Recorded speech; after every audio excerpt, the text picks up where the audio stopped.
Greetings and welcome to the pod. My name is Mark West.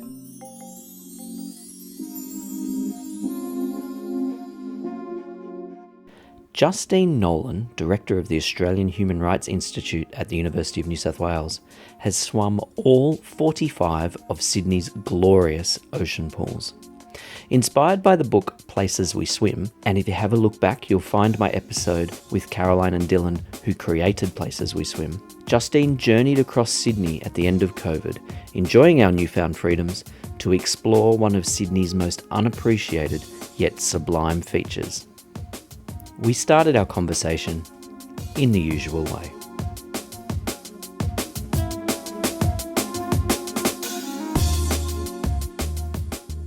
I've always been a swimmer and I've always loved the ocean. I actually spent my early years in Papua New Guinea, and so we were in and out of pools and oceans, and doing that.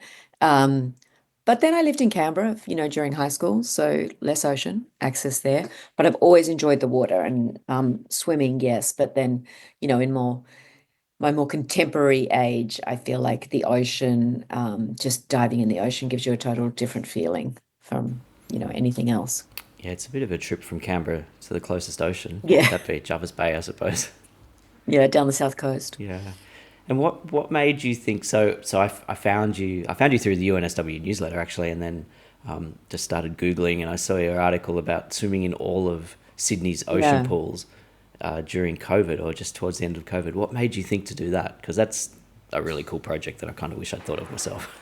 Yeah. There's a book called Places We Swim, Yeah. and I think I saw that in a local bookstore, and I bought it at one stage, and mostly it's just about all the different great places in Australia and in Sydney that you can swim. But there's a list on one page where they list the ocean pools from sort of like I think it's Palm Beach, right down south. And I've looked at that and I thought, oh, I've swum in quite a few of those. And I like both the ocean, but I also love that feeling of achievement when you're doing laps. Like you just know exactly how much you've swum and you get in there and you do it, but you get to swim in the salt water. And so I thought, that looks good. And it was right around COVID when we weren't going anywhere. And I was pretty bored. And I thought, why don't I start this project? And the project started and then, stopped and when in sort of waxed and waned, depending on which area of Sydney was locked down. Um, but we definitely weren't allowed out of the country. And I thought, well, why don't I just explore my own neighborhood? And it made me go to places that I would never have otherwise gone. And which is your local pool? My local pool is Bondi Icebergs. So you, So yeah, so I'm at Bondi Beach and I'm definitely either in the ocean or the pool there a lot. But I mean, and that is amazing. That pool is amazing. it So is. So did you start in the eastern suburbs and wind your way, go further out, or did you yeah, start north and go south? How did you do it? no, I went completely random. I never had any plan. I started at Marnpool at Maroubra, which is pretty close, but I had never been. And I couldn't believe it. I got there, and it's a smaller pool, but it's absolutely spectacular. The setting, down, it's like an amphitheater for a rock pool. And I thought when I started there, I thought, how could I have not been here before? Like, I've driven past this, I've swum at Maroubra, and how did I not come to Marn Pool? And so I had a lovely swim there. And I thought, well, I'll just work my way around. So I definitely, at that point, did more in the east to start with. And I think I was just about to start on the northern beaches when they went into their own little lockdown at one point. And so I went back on that.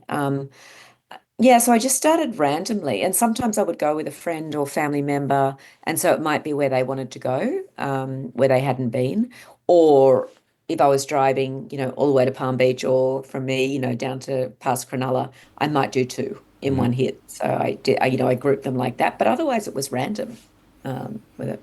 How long did it take?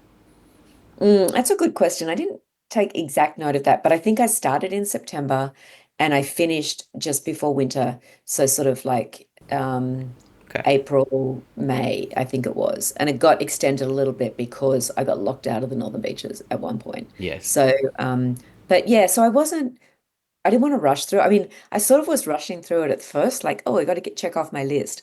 And then as I realized how glorious it was, I almost wanted to slow down. So I did less of trying to do two together and, spent more time at one and often, would go with someone and have a coffee there and do that afterwards. So it was fun like that.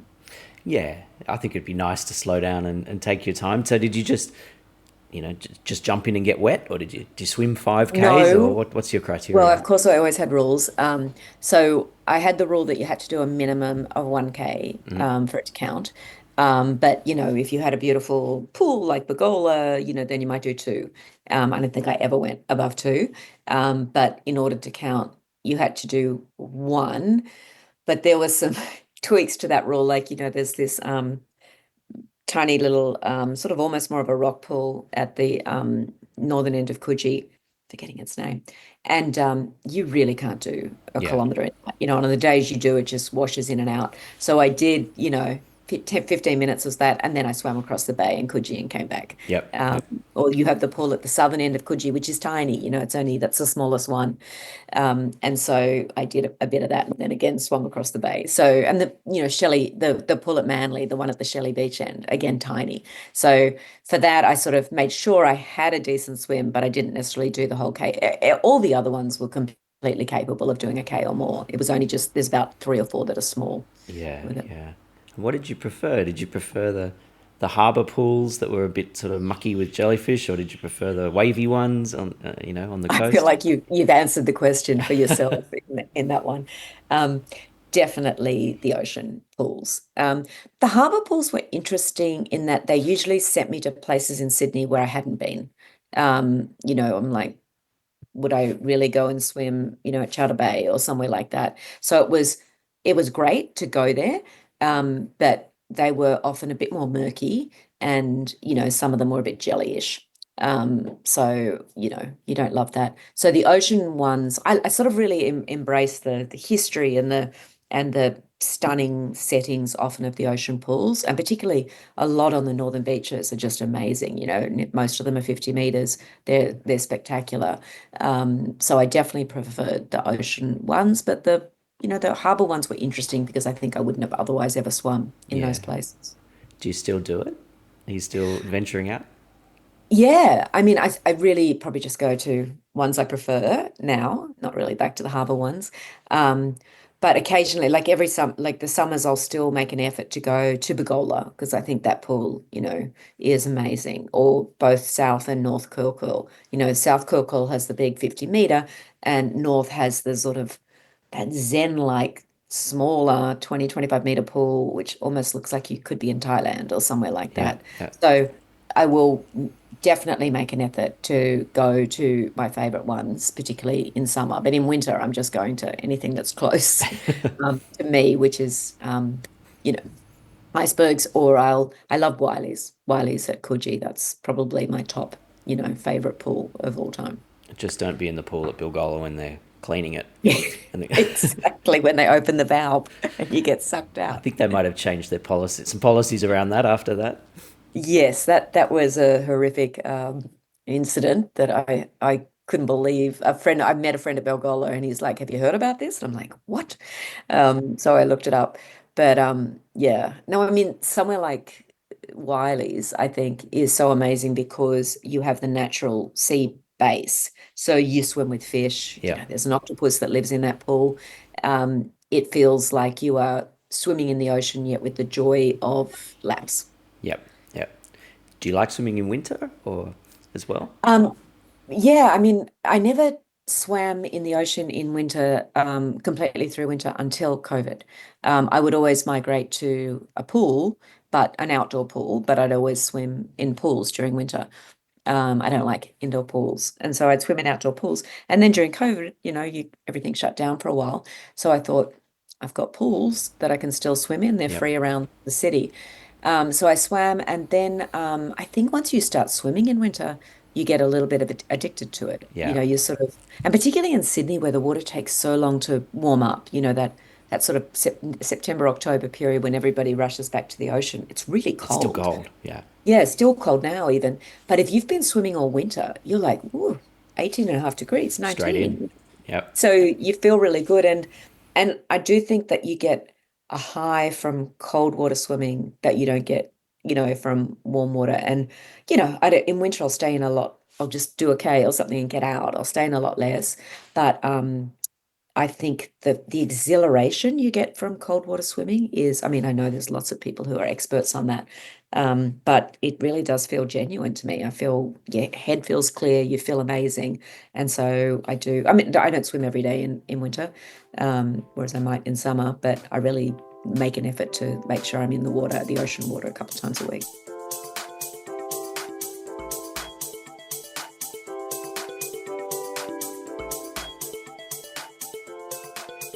You've swum in some amazing places. So just reading, you swum in the Serpentine in London. I would love to do that. How does that compare? Yeah, that was pretty low base, I think, the London pools. I travel a bit for work, and so when I do, I basically seek out a pool, which it is surprising how many pools you can find in most unexpected places. Um, and in London, pools can be very expensive, but there's the Serpentine in Hyde Park, and there's also Hampstead Heath. That you can swim in, and they both have their own communities of addicted people, but they're really murky, Yep. pretty gross compared to the ocean. Um, but so I had one day where I had a long wait in Heathrow, about 8 hours, I think, and I thought this is a waste of time. So I left my bag and then I went into the Serpentine, swam, and then got back, which was a feat in itself. That's But I pretty felt good. like that gave me an Yeah. activity to do. So it was an experience, but would I? And so if I was in London again, I'd do it again. But I feel it made me feel more grateful for what we have versus them. It is. We're pretty lucky. Everything's on our doorstep here. Yeah, it's got to be one of the best cities in the world for swimming, I think. Yeah. Well, I mean, you've just come back from Mexico as well, which is pretty cool on one of the swim track expeditions. Yeah. So this was my first time doing sort of a formal swim holiday, if you like, and a friend of mine had done it and talked about it, and it just so happened that I was going to be going to Mexico for something, and this popped up, and it was literally the week before, and I thought I've got to try it. Um, I I didn't know anyone. I went by myself, and there were about 14 of us, and we were swimming in Baja, and off Loreto, a small town in Baja, there's a marine national park. And so there's all these islands, and the whole area is a conservation area. So you take a boat out every day to the islands and you swim, 3Ks in the morning, 2Ks in the afternoon. But it's like swimming in an aquarium. Oh, Like magic. each day you're seeing the most amazing fish. We saw dolphins, whales, sea lions. It was like, to me, like such a wonderful, privilege to be able to do that. And also the people were great. I mean, a lot of people, there were a couple people who turned up with someone, but most people come by themselves and partnered or not partnered, and they're just swimmers, and they Yep. just this is what they love, and it might be the person, their partner doesn't actually love swimming as much as them. And I think swimmers are a certain type of tribe, and so people are going to do, who love swimming and want to swim all the time or go on holidays where you swim. um, I think they're probably just decent people, Yeah. if that's what you like doing in life. I'm sure there's some bad swimmers around, but so it was really, yeah, it was really, really fun. Like you get to eat good Mexican food, swim, a decent swim every day, and just see the most amazing sea life. That sounds perfect. Really. Yeah, Where's it was. next? Yeah. No plans. But with summer coming up in Australia, I think there'll be a lot of swimming here and going back to some of my favorites with it. But I think it's just, I mean, it's a way of just, I like, I'll often swim with people, but I love swimming by myself, like as well. Like it doesn't, I don't feel like I need to arrange with someone to go swimming. I also feel it's sort of like it's too strong to say it's like a meditation, but it's like my moment of peace and clarity in the morning that I just get to do what I want to do. I find it hard to think about other things when I swim, so it turns my mind off. And if you can, particularly with summer, if you get to swim most days, it just feels so lucky. Yeah, I agree with that. I kind of think it's a, I don't know, it's either an introverted, extroverted sport or something. Like you're on your own when you're Yeah. swimming, but it's kind of nice to have other people around at the end. And Yeah. Yeah, and you'll often talk to people. Like when I was doing the ocean pools, I would, because they were often in areas of parts of Sydney where I hadn't been, you'd sit afterwards and talk to the locals, and they'd all be there, they'd have certain, preferences, and a lot of them just go to that pool and nowhere else. But people are very happy for a chat if they're sitting by the side of the pool. And you have conversations. The other day I was in the icebergs and it was cold and I'd been swimming and I got this terrible cramp in one of my calves and I literally couldn't move my leg. And this woman comes up and she goes, "Are you all right?" And I said, "Oh, I can't move my leg." And she goes, "Well, let me massage your calf." And I'm oh, like, okay. "Yes." And anyway, it turns out she was a doctor and she's like, "Okay, there you go." And it was fine. And I'm like, that would not happen, Yep. in most places. So it was just like, she's like, "Oh yeah, this will be fine." So that was, I feel like there's a lot of those types of people who are quite communal in swimming, yet they're doing their own thing.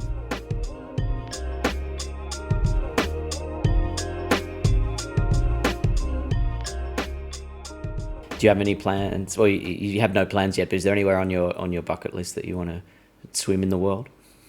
Yeah, I've never been to Greece, and I would like to swim in Greece because the water clarity looks amazing, and I think that would be really fun. So that's definitely on my list. I went to Croatia a few years ago, and I thought the water clarity was off the charts.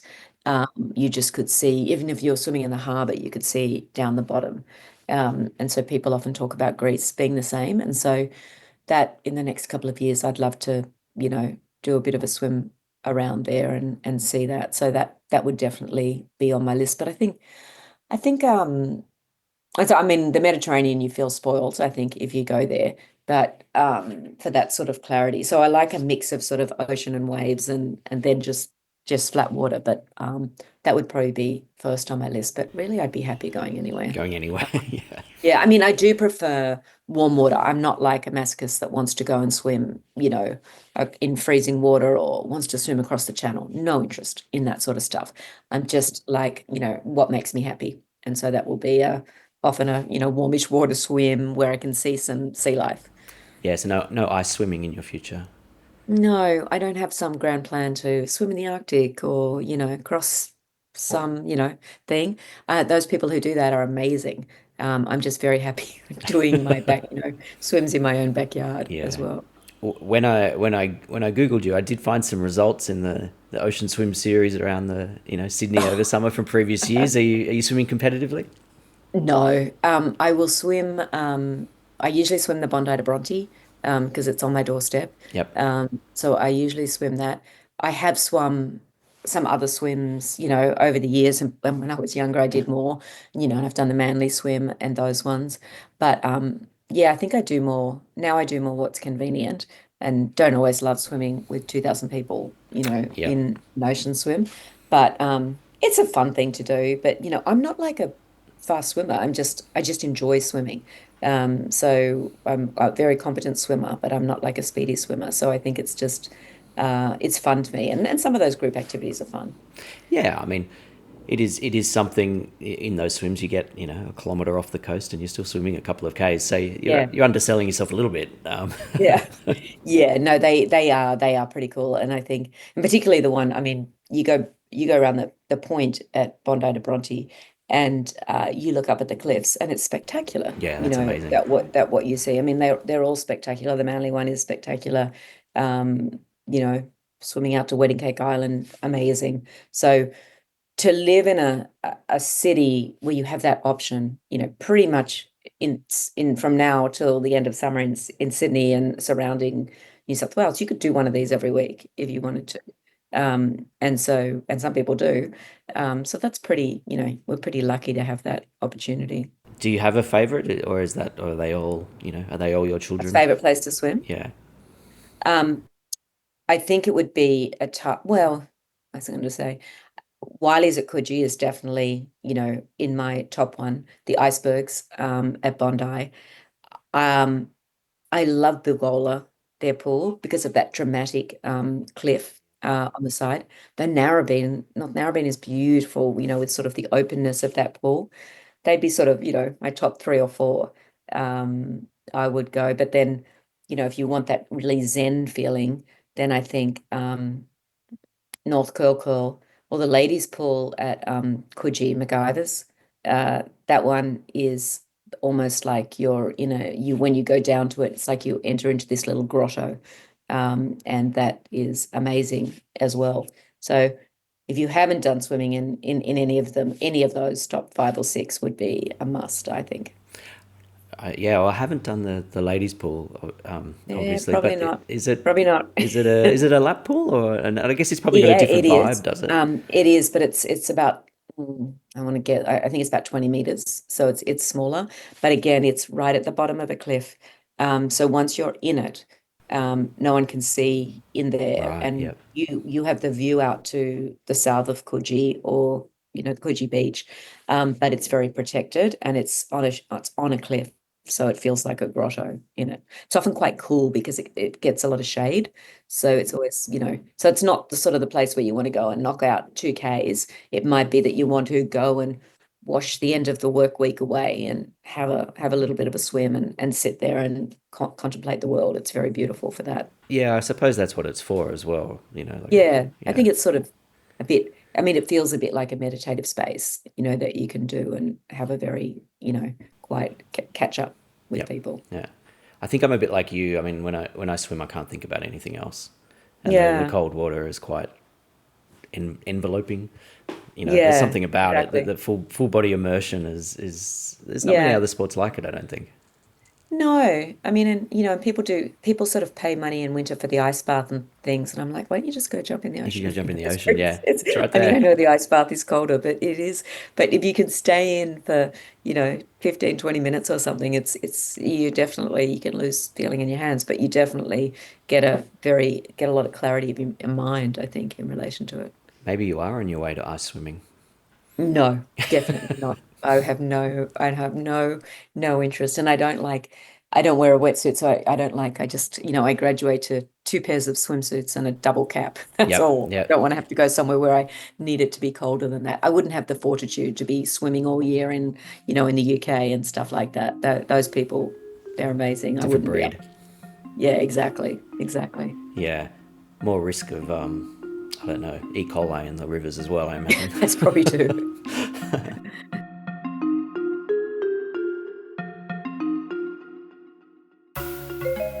Thank you so much to Justine Nolan for taking the time to take us through her journey across Sydney's glorious ocean pools. That's 45 different swims I'd really love to do. If you'd like any more information on today's episode, then get over to the website at www.thepodpodcast.net. That's www.thepodpodcast.net. My name's Mark West. I'll catch you next time on The Pod.